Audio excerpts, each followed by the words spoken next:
So good morning everyone, welcome back to my channel, that is History Journey with Kirti, and I am going to start the SSC 9th class Constitution chapter.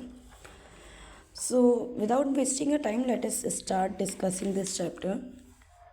Before that, we have already discussed about the Constituent Assembly at work.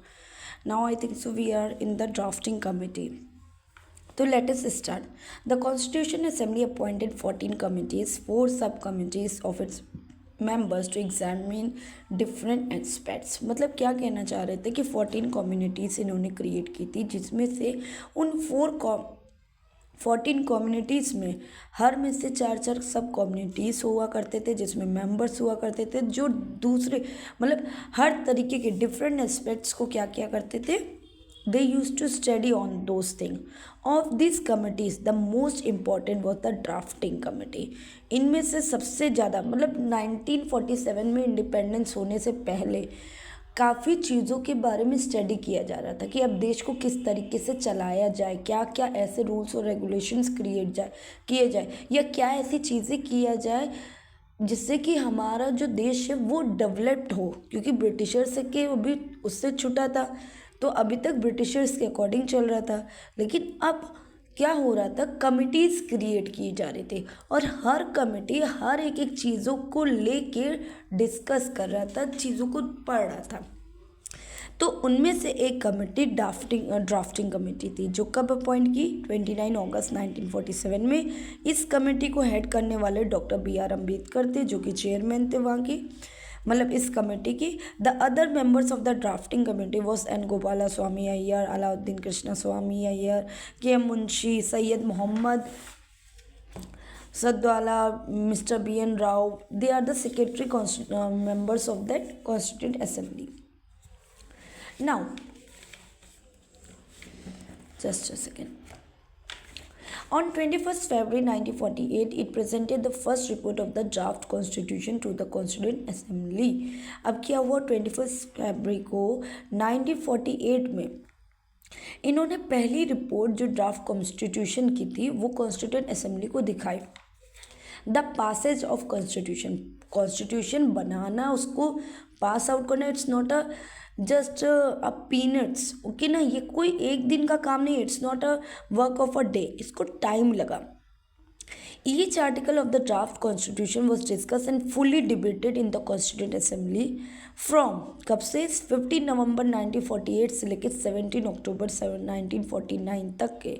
फिर from 14 November 1949 to 26 नवंबर 1949 तक के final discussion हुआ कि किस तरीके से constitution बनाना है। Then they have finalized and adopted this constitution. They have decided कि हम इस कॉन्स्टिट्यूशन को 26 नवंबर 1949 में क्या कर लेंगे, इसको मान लेंगे। और उस टाइम पे जो हमारे पहले मेंबर थे, प्रेसिडेंट थे कॉन्स्टिट्यूंट असेंबली के, डॉक्टर राजेंद्र प्रसाद, उन्होंने इसको देखा, इसको पास किया और उस कमेटी के अलग अलग मेंबर्स ने भी किया। बट इसको लागू कब किया, it was enforced on 26 January 1950 sorry. अब date of enforcement and its significance, क्या इसका इंपॉर्टेंस है। Through which constitution receive the president consent on 26 November, president के कंसेंट से ये 26 नवंबर को मिला, बट इसको एनफोर्स मतलब लागू कब किया, 26 जनवरी एज दिस डेट, क्योंकि ये date has a historical significance, इसको सिग्निफिकेंस था in the history of freedom struggle of India के स्ट्रगल में 26 जनवरी एक बहुत इम्पॉर्टेंट रोल प्ले करता था। लॉर्ड इरविन जिन्होंने 1929 में एक डोमिनेंट स्टेटस इंडिया के लिए अनस्पेसिफाइड फ्यूचर और अ round table conference were discuss for the future constitution create किया था। They did not satisfy the Congress leader, उस टाइम पे वो कांग्रेस लीडर से सेटिस्फाई नहीं थे। The radicals with in the Congress, मतलब कि जो विद्रोह करने वाले थे वो उसी कांग्रेस में थे, जिसको लीड कौन कर रहा था, जवाहरलाल नेहरू, सुभाष चंद्र बोस, जो उस टाइम पे काफ़ी असर्टिव मेंबर्स मानते थे। असर्टिव का मतलब मैंने आपको ऑलरेडी बता दिया, radical ones. The liberal and the moderates who were proposing the constitution system within the framework, पहले ये कॉन्स्टिट्यूशन अपना दिखा रहे थे, बता रहे थे कि भाई ये कॉन्स्टिट्यूशन होना चाहिए।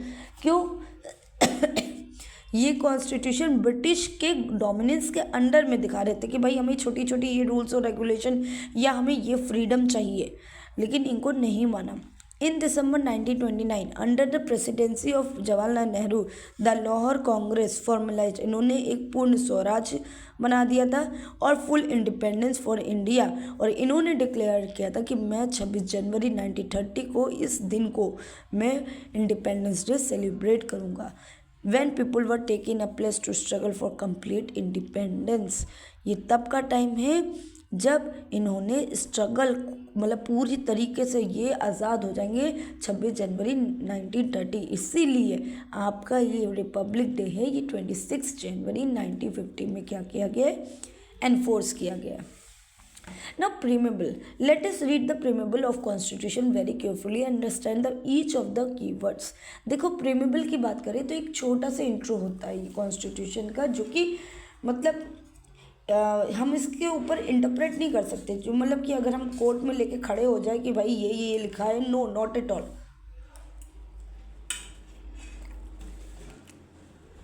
It's only a short intro of that constitution.